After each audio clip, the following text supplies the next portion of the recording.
Stephen Paddock's killing spree on October 1st was the deadliest one-man shooting in the history of this country. 58 people were killed. He died as well.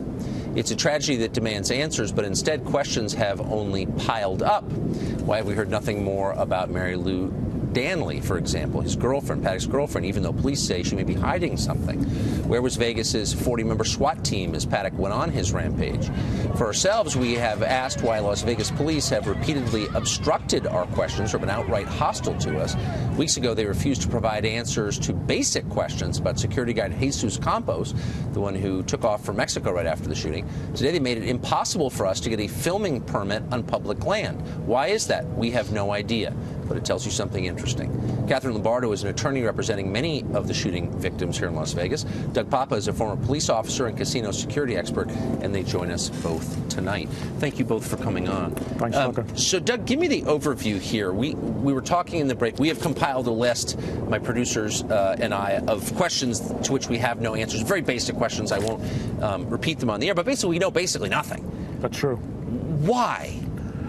I don't have any idea. It was one of the reasons why I started writing the stories right after the incident for the Baltimore Post-Examiner. I wrote 35 stories to date and try to get some answers from the Las Vegas Metropolitan Police Department. And every time you called up the PIO, initially they're either very rude or they just say, they comment that it's an ongoing investigation and they can't talk. I had some specific things that really bothered me from the start. One is where was the 40-member SWAT team the night of the worst mass shooting in American history? And let's start right there. What's the answer to that? Nobody knows, and actually nobody actually asked the question to Sheriff Lombardo to this day. I was the only one that wrote these in the stories. I do not know where they were. I do know from doing my investigation and talking to sources within and outside the Metropolitan Police Department that Levi Hancock, who was the officer that breached the door with explosives, went in with an ad hoc team of 2 K-9 officers and I believe Donaldson was the gang unit detective. And he was a little concerned about his safety from what I was told because he was going in with people he never worked with before. His SWAT team members weren't anywhere in sight. That's one of the things I raised, one of the issues I raised in the story. I do not know.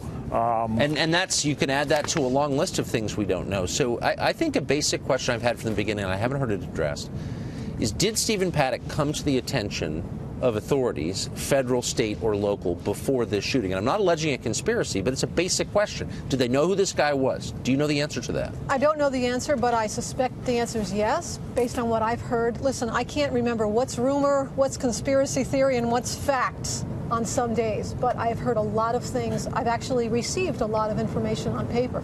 Yeah, I think they knew who he was. Of course they knew who he was. So answer that even more basic question. You're handling the legal end of this. Where's the information coming from? The FBI have apparently taken over the bulk of the investigation. Is there a central source for known facts about what happened, or is it just ad hoc? There is no source right now at all for any information as to what happened. Like I've said from the beginning, we expect it to take 4 to 6 months for the investigation. Look, I've said from the beginning that the lawyers for MGM and the corporate executives have been hunkered down in a room from day one, moment one, and they are putting all of their resources to protection of themselves, defending themselves. Well, that's it right there. Look, I don't know the answer to any of these questions, but I know lying when I see it. I can smell it, and there's a lot of it around this story.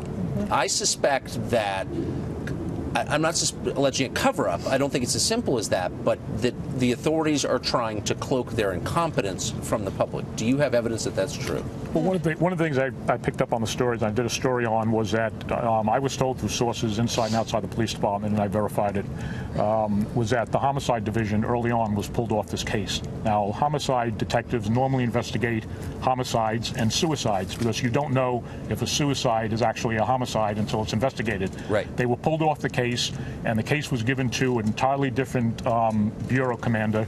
It answers to something to the public accountability section. Now, the captain of that force investigation team that's investigating the Paddock shooting, and I was told this by the homicide unit of the LVMPD, the captain who oversees that bureau is Captain Kelly McMahill, who's the wife of the #2 guy running the Las Vegas Metropolitan Police Department, Under Sheriff Kevin McMahill. Seems a little bit bizarre to me. When I tried to get some answers from Metro Police to find out why the homicide division was pulled off and it was given to the force investigating team. And you got to understand something. The force investigation team for Metro investigates officer-involved shootings and police officer use of force. I could not get any answer. Right. Well, that's the story of this whole thing. So let me ask you just a couple of really simple questions that I've been wondering about. From the very beginning, we heard about bump stocks. That was kind of the signature piece of hardware from this atrocity, the bump stock. And yet the photographs of the rifles in the room that were publicly disseminated had bipods on them. And anyone who's ever operated a bump stock or understands how it works can tell you you can't operate a rifle with a bump stock if it's got a bipod because it doesn't move back and forth in the way that it needs to. Are they still saying that bump stocks were used in this? Is that still a claim? They haven't told us, but what we suspect is that he had a complete and total arsenal upstairs in his room. But for what purposes? And why would he have two shooting positions when only one? Just looking at it, it seems like the angles was not necessary to have two. Any insight on that? Based on what we've heard, it was fully planned out by him. He was up there for, we think, 6 days. Now, you know that the first few days he was there, he was, I think, registered under his girlfriend's name. So he was actually there for 5 or 6 days planning this. We don't think he left the room once. Were housekeepers ever in the room? We don't think housekeepers were allowed in the room either. He had the do not disturb sign. So once MGM, Mandalay Bay, gives us the answers that I've requested, that we've requested through our subpoena process, you know, through the civil investigation pursuant to the lawsuit. Listen, I just received a piece of information last week. I received the special event permit from the city.